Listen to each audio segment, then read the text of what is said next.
On a Friday night in mid-December, National Bank of the very old North was hosting its annual holiday party in the lobby of the largest of its two branches in Minneapolis, the one near the interstate on-ramp, not the one downtown. All 14 employees, the leadership team, except the bank's president, for reasons you'll learn later, and their partners were in attendance. We joined the festivities just as Chief Financial Officer Lou Bork takes to the microphone to kick off the event and introduce a wink-wink special guest. Hello, everyone. Thanks. Can I have your attention, please? Thank you. On behalf of the leadership team here at National Bank of the very old North, we wish you happy holidays and welcome you to our annual holiday celebration. We want to especially welcome our cohorts from our downtown office to our new plush and expansive branch here near the interstate on-ramp. For those of you who don't know me, and considering how much time I spend hiding in my office and on the golf course, that too, let me introduce myself. I am Lou Bork, your CFO, Chief Financial Officer. I'm basically in charge of managing our financials and maintaining the books we use to track our activity. You might say that I'm the Bob Cratchit of the company. A little holiday humor? Bob Cratchit, the clerk in that Christmas story by Edgar Allan Poe, if you remember. hey, I think you mean Charles Dickens. I'm sorry, what? Charles Dickens wrote A Christmas Carol. No, I'm pretty sure it was Edgar Allan Poe. But it doesn't matter, because my point is, unlike Mr. Cratchit, I do more than just count our shillings, pounds, and pencils. I think you mean shillings, pounds, and pence. No, I'm pretty sure it is pencils. Cratchit had to have lots of pencils if he was going to keep track of all of Mr. Scrooge's business activity. But it doesn't matter, because my point is, unlike Mr. Cratchit, I get to track important financial ratios for this company, such as net interest margin, efficiency ratio, loan to deposit, and others. And I get to share those results with you in what we call the quarterly and annual financial statements. Can we just do our secret Santa exchanges already? No. I'm afraid that activity is scheduled for later in the evening. First, I must finish my remarks. And of course, we need to hear from our very special keynote speaker. You mean Santa Claus? Well, yes, it could be him, but... It's him. He gives the keynote address every year. Leave him alone. This is wink, wink, Santa Claus we're talking about. Are you sure you want to get a lump of coal in your bonus this year? Sure, if it's bituminous. The average sale price per ton has increased 23.2% since 2020. Now look who's talking shop. And destroying the planet. I was only gonna resell it for outdoor grilling purposes. Excuse me. I'm almost done here. Yeah. God bless us, everyone. Sorry. As I was saying, this is the middle of December, and although the Security and Exchange Commission prohibits me from sharing Q4 and year-to-date numbers with you before the end of our reporting period, I can assure you that we will not be grumbling bah humbug when the annual report comes out in January. I think you mean humbug, not Hamburg. No, I'm pretty sure it is Hamburg. But it doesn't matter, because it's time to bring out our special guest to kick off the celebration. No, it's not Mr. Peavy, our bank president. You mean Mr. Scrooge? What? Alia, you compared yourself to Bob Cratchit, Mr. Scrooge's clerk? Are you insinuating that your boss and our bank president, Mr. Peavy, is a squeezing, wrenching, grasping, scraping, clutching, covetous old sinner? No, that? No, of course not. That was just a depiction of me and my, what I do here. A terrible analogy, I now admit, and one I now deeply regret. I was referring to Mr. Peavy, our beloved, generous, and benevolent bank president, who graciously chooses not to attend this event every year to allow us, the employees, the opportunity to let our collective hair down and have fun without him. Instead, he has invited a VIP, very important person in his own right, a man of impeccable character, altruism, a forgiving demeanor, and a great sense of humor to help us jumpstart the party. That's right, ladies and gentlemen. Please welcome, back to the microphone, the one, wink, wink, the only, wink, wink, Mr. Santa Claus. Who knew? Ho, ho, ho! Thank you. Thank you, and Merry Christmas, and Happy Holidays to everyone. And a special thank you to Lou for that charming introduction. I'm not sure what all that winky stuff was about, but your words were very kind and warm. And even though warm isn't usually how I like things, I'll forgive you, as I'm sure Mr. Peavy will forgive your botched analogy. But seriously, Lou was right about that fact that you have every right to celebrate tonight. As one of my elves, not affiliated with the Security and Exchange Commission, told me, National Bank of the Very Old had a great year financially. You should all be very proud of your hard work and contributions. As I often tell my own little elves, success comes with teamwork. Mr. Bork? I remember one Christmas. Excuse not me, so Mr. long Bork. ago. Not Although now, I've been Ella. around for a long Wait until time, Santa and my finishes. recollection It's of just long that ago there are would be rather subjective. men dressed as We elves at the were lobby running behind entrance a who production. want to come in. In your Dressed as terms, what? It would be like having Elves, deposits lag sir. lending capital. Elves? We Yeah. were 2 weeks out, and it seemed Peavy like got every planned kid now. on the planet Okay, wanted fine. a Cabbage Patch Let doll. them in. We Lock worried the door after we it. wouldn't We need be to get able this to Santa fulfill show over orders, with and so the party started. I called an Listen emergency up, meeting of my senior everybody. team. This is a holdup. My buddy and me are robbing this bank. All of you will, no pun intended, hold up your hands and just cooperate. No one will get hurt, and you'll all be able to return to your happy homes and have a happy holiday. We're being robbed by a couple of elves? How embarrassing. Yes, elves, Ms. Marge. Call me Marge. March. No, Marge. Marge. I'm pretty sure you said March, but it doesn't matter, March. What is it you do here? She's our head teller. Well, tell her to shut up. That line never gets old. You can shut up too, Mr. Lou Bork. And what do you do here, Bork? I'm the chief financial officer. Just the man we want to talk to. But you told me to shut up. I rescind the order. And I demand an explanation. Santa?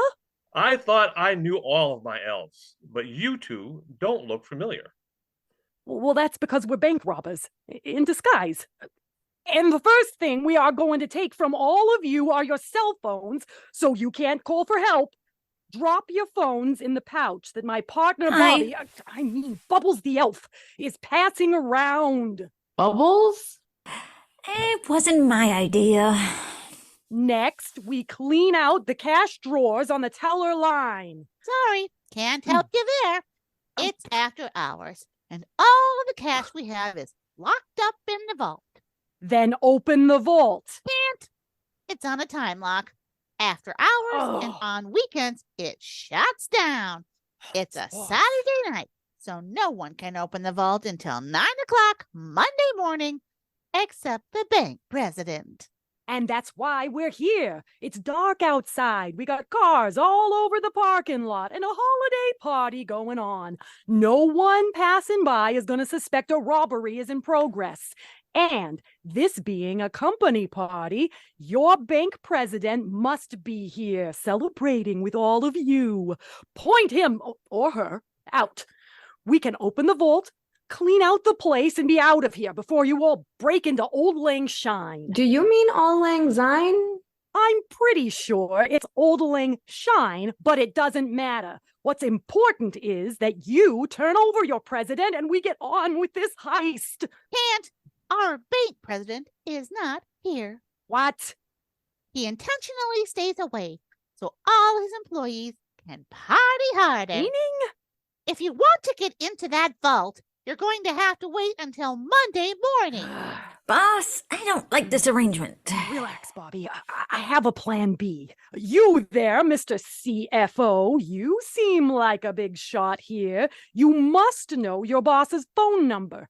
Get on the line and tell him to get down here right away. Tell him we have a surprise for him. Yeah. I can't. You took my phone. Then you use the desk phone? Oh, he can't. We cut the line before we came in, remember? Damn it! I hate it when I overthink things.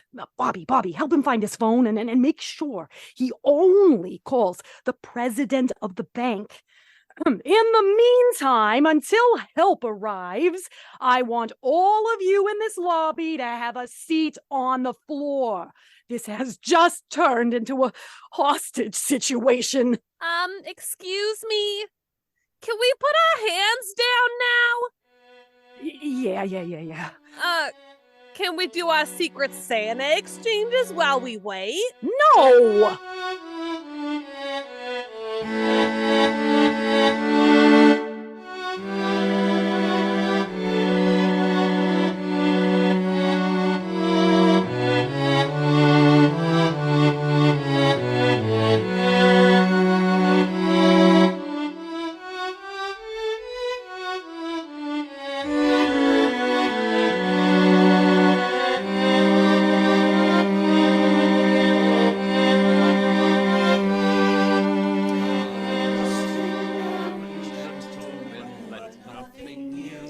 Turn off that music. It's driving me crazy. It's not coming from the speakers. It's roaming carolers outside the lobby entrance. And who are you? I'm Ella, one of the tellers here. Well, Ella, tell them to go away. Oh, I haven't heard that one before. And I can't tell them to go away. It would be very impolite and suspicious. Chasing carolers away from a holiday party? If you give them some money, they'll go away. Then give them some money. Yeah, I can't. All our money is locked in the vault. Really? I mean, seriously, how much money does a caroling group get paid per stop? It's usually whatever you feel comfortable giving. If I was comfortable giving away money, I wouldn't be robbing a bank. Bobbie, I mean Bubbles. Go to the door and give the carolers a few bucks so they'll go away. Why me? All I've got is a $5 bill and a maxed out credit card. Then give them the Lincoln. Excuse me. This is probably not the most convenient time to bring this up, but when is, am I right? Bobbie? Bubbles? Once this ordeal is over, assuming you get caught in due time, after you get out, stop back here and see me. I think we could set you up with a nice low-interest debt consolidation plan and a credit card that can give you cash back for the next time carolers show up on your doorstep. Ooh. We are not getting caught. And we won't need money management tips either because we will be rich once the bank president gets here and we empty that vault. So, Mr. CFO or Chief Fork It Over person, what's the ETA? I'm afraid I've tried calling Mr. Peavy several times. I've also left a text message and haven't heard back. I don't know where he is or when he will arrive. Well then, our little hostage situation will have to continue. In silence, please. That's right. Everyone quiet. Billy and I are the only ones who are allowed to yell around here. Attica! Attica! Not now. And thanks for letting everybody know my real name. Oh, sorry, I forgot. You're supposed to be Sparkles the Elf, if anyone asks. Quiet! Everyone shut up and get comfortable. It looks like we're going to be here for a long time. Okay, Sparkles. I said quiet! Not another paper ho ho ho from anyone, including you, Santa, until that vault is opened, emptied, and we can escape. Very well. Then I'll open the vault for you. What? What? No, you can't, sir. Yeah. Only the president of the bank can open the vault after hours. Remember? Nonsense. I'm Santa Claus. I've been breaking into people's locked homes without chimneys for good reasons for years. Cracking a bank vault But is sir, a piece of cake. let me remind you that theft is a crime, and we would not want you to be an accessory. Shut up, lady, and let the man do his thing. Look, money is important. We all know that. Mm-hmm. But so are the lives and well-being of the guests here tonight. That's We right. can always replace what was taken from the vault. But we would never replace the trauma these employees would suffer if something bad would happen. I will open the vault on one condition. What's that? What? We also open the buffet table. My cake metaphor made me think those poor guests who haven't had a bite to eat tonight. And that prime rib smells so delicious. What do you say, Sparkles? You can call me Billy. And yes, the guests can eat. But all the knives, forks, and other weapon-like utensils gotta be removed from the serving area. I don't want a mass uprising. Without silverware, I'm unable Fine, to... Bobbie, manage the buffet while I'm in the vault. And be sure to count all the utensils taken out and then put back when everyone's done eating. You got it, boss. One more spin of the combination for old time's sake. Voila! It's unlocked. Yes. All right. Welcome to the vault.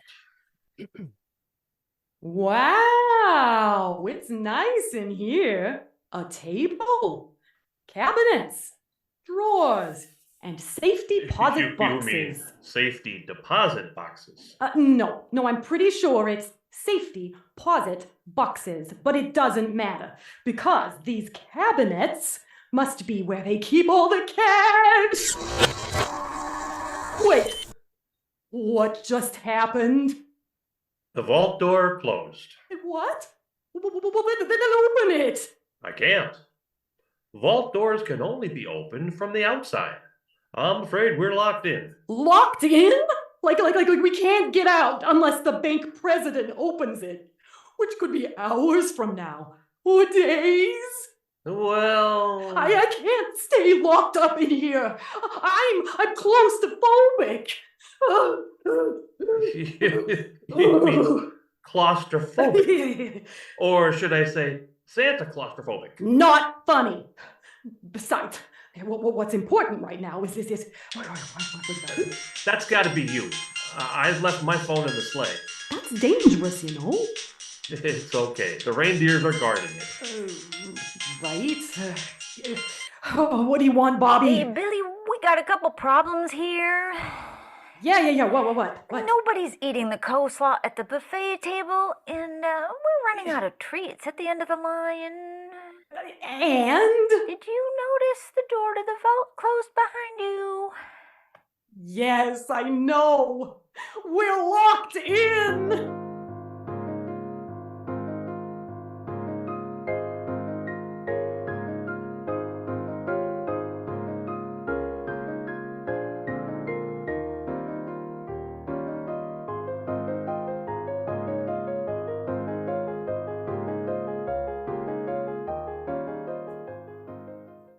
Hello, Bobbie?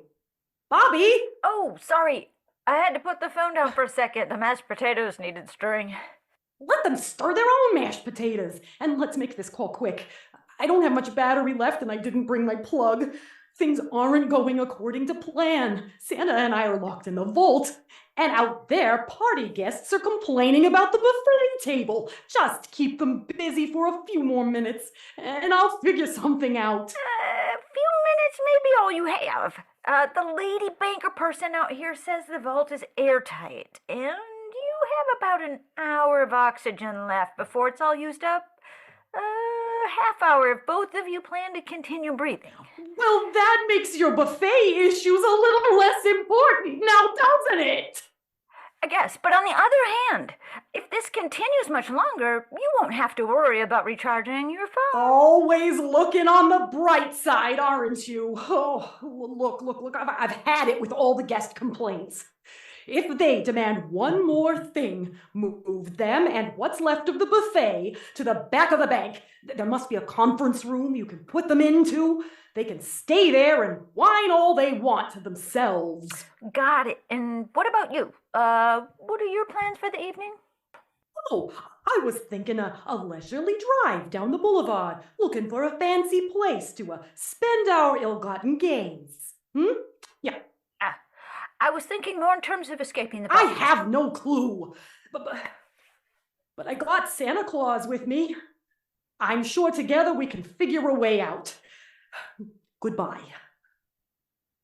Did you hear what they said, Santa? Well, yep. Yup. All you can say is yup. We're locked in an airtight vault with no way out. And we have only a half an hour of oxygen left to breathe. Yet there you stand, all calm and collected, without a worry in the world. Any idea how we get out of here? Well, I've watched enough action-adventure movies in my day to know that most financial institution buildings are constructed with huge air vents, so that people can crawl through it, chase intruders, or escape peril. Maybe there's a vent like that here. Really like behind a cabinet or something, huh? No, of course not. For security reasons, alternate entrances into bank vaults are obviously frowned upon. Thanks for dashing my hopes. Yippee-ki-yay, my friend. Yippee what? Never mind. It doesn't matter. It's not the first time my hopes have been dashed. I've had a few disappointments in my day. Somewhere around 1 million of them. Refresh my memory. Where do I begin? I started out okay. We were poor. But as a kid growing up in a poor neighborhood, I just thought that's how things was, you know? I get older and I start seeing kids at school with brand new shoes, boom boxes, and then cars and girlfriends. I wanted some of that. So I started stealing things from stores, and then from the school, and eventually from other kids' lockers. And that was about the time that you started getting coal in your Christmas stocking. Yeah, how did you... Well, that's right. You're Santa Claus. You'd know. But it didn't matter because with all the stuff I stole, I was now the coolest kid in school. The only thing I couldn't steal was the heart of Jennifer Fisher. The cutest girl in the world. I figured the only way to impress her was to go big and try to rob an armored truck. 2 things went wrong there. Hence the 2 lumps of coal in your stocking that year. Yeah. The problem was that I didn't have a weapon with me. And the robbery attempt happened right in front of the Federal Preserve building. I think you mean the Federal Reserve. No, I'm pretty sure it's the Federal Preserve, but it doesn't matter because I got caught and sent away for several years. And you lost the chance to win the heart of Jennifer Fisher. Actually, no. While I was in jail, I found out Jennifer was very impressed with my desire to woo her over. So much so that she began writing me letters. We talked the whole time I was in jail. I get released, and we started dating. I promised her to walk the straight and narrow. I turned over a new leaf, and we got married. We now have a beautiful 5-year-old daughter, Emma. And ironically, here you are again, locked up, trying to commit another robbery. So I guess I'm up for another lump of coal in my Christmas stocking this year. Hello. Hey, boss. People started complaining about the temperature in the lobby. I even cracked a window and they still complained. So I moved them all back to the conference room, like you said, and I think we solved the sweet treat shortage. There's a 24-hour bakery across town. We called in an order for some cookies and a bundt cake. They'll deliver DoorDash over here. One employee said she would pick up the cost if we promised to pay her back after we got all the money out of the vault. I figured that if we were walking away with millions of dollars, we could afford to hand out a few bucks to cover order. Look. I don't care about Except I any mentioned of this. that to the banker lady, What? and she said that they don't even keep $1 million in the vault. They just keep enough money around to handle the day-to-day business. The rest of their money is kept in a vault at the Federal Preserve. That's why you always see those armored cars driving from bank to bank, collecting cash. I am well aware of the process. That's got me a little worried. So how are you and Santa? Still breathing? Does it sound like we're not? Just keep trying to reach the bank president. Get him down here so we can get out. Will do. Goodbye. Well, Bobbie seems innocent enough. How did you rope him into helping you with this heist? Oh, he's clean. He's my cousin. He just agreed to help me out when he heard how desperate I was. Desperate? Yeah. I told you, Jennifer and I have a 5-year-old daughter. We also have another kid on the way. Up until a week ago, I was working 2 seasonal jobs just to pay the bills. Then I got laid off at both places. I haven't had the guts to tell Jennifer that yet. I worked so hard to be what they needed me to be, and now I've let her down, and Emma, and our new kid. We're basically penniless, and I just couldn't stand to see the look on Emma's face when there's no bicycle, no Lego building set under the tree Christmas morning. Hence the heist. Don't forget the Din Grogo doll. Wait, what? How did you know Emma wanted one of those? I'm Santa. No, seriously. I get lists from kids all the time. And even if I didn't get one from her, come on. What kid doesn't want a baby Yoda? According to the Wall Street Journal's consumer section, it's the most requested toy again this year. I'm not kidding. Okay, fine then. Consider it a lucky guess. Yeah. Of course you're not him. If you were, you'd get us out of here. Instead, it looks like we're both gonna rot away in this tomb, which, considering the trouble I've gotten myself into again, maybe it'll be better for them all. Except with you gone, there'll be no Christmas. And that'll be my fault too. You don't deserve this fate. I'm just gonna stop talking, and I'm gonna hold my breath for the rest of the night. You can have what oxygen is left. Here I go.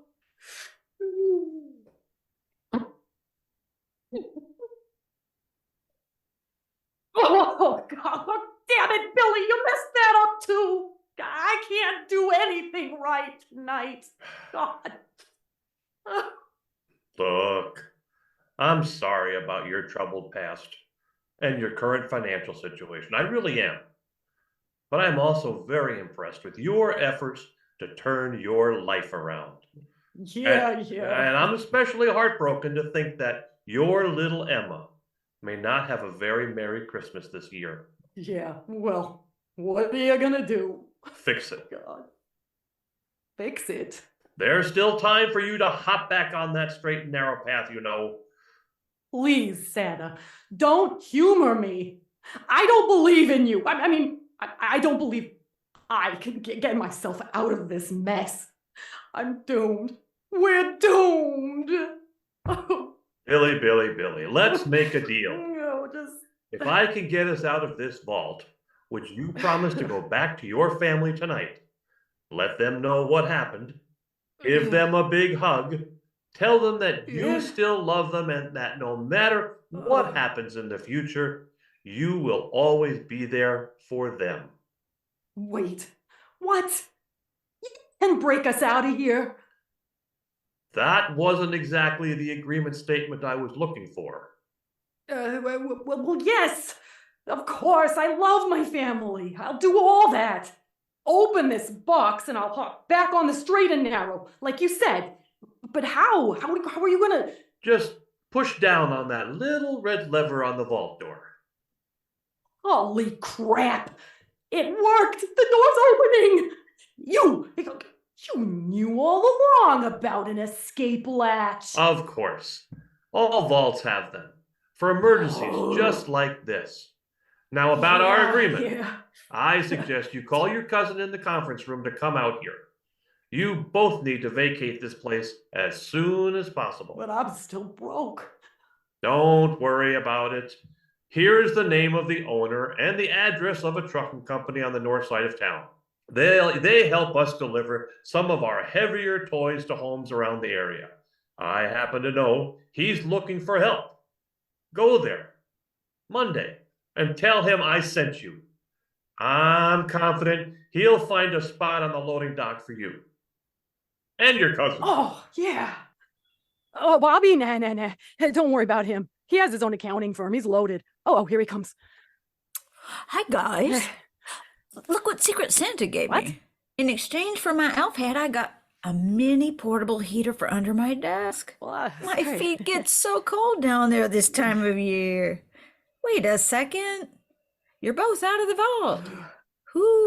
How? I'll fill you in later. But for now, we gotta run. Now? Did you grab some money? No, I don't need the money. I have all the riches I need with Jennifer, Emma, and a new baby, who we were planning on naming Bobbie with a Y or Bobbie with an IE, whatever, but are now strongly considering other options. Let's go! But we're waiting on the DoorDash guy to get here. I got the delivery Leave tip. the cash! We gotta go now! See? The cops are here! There's a red light out front! Our only escape is out the side window!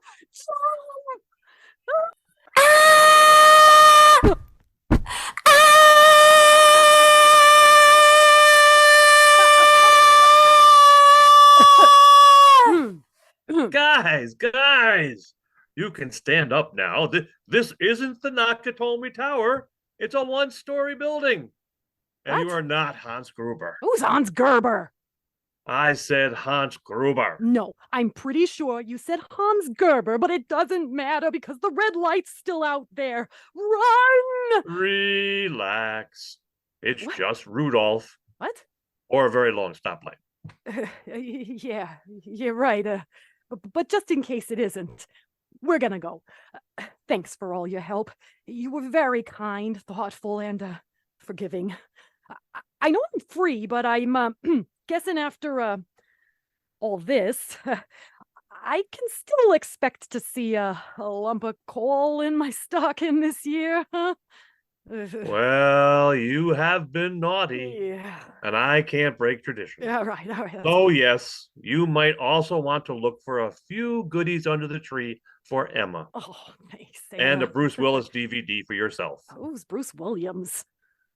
Yippee-ki-yay! Ah. Never mind. Just go. I'll clean up Thanks. here. All right. Thanks, Santa. Thanks, Santa. Bye. Happy New Year. So long. Take care.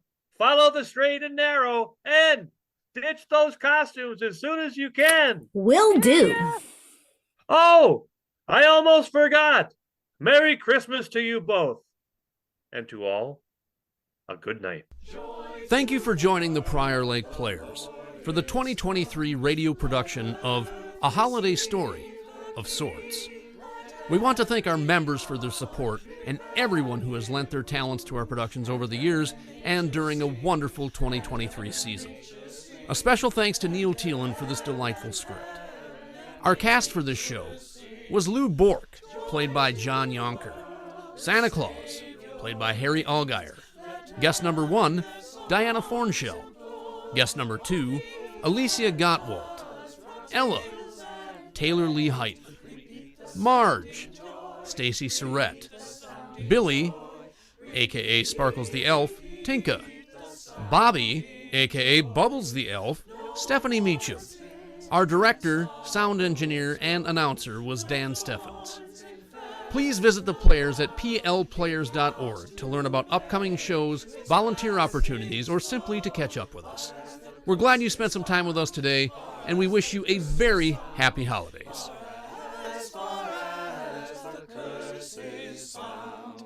He rules the world with truth and grace, and makes the nations prove the glories of his righteousness, and wonders of his love, and wonders of his love, and wonders of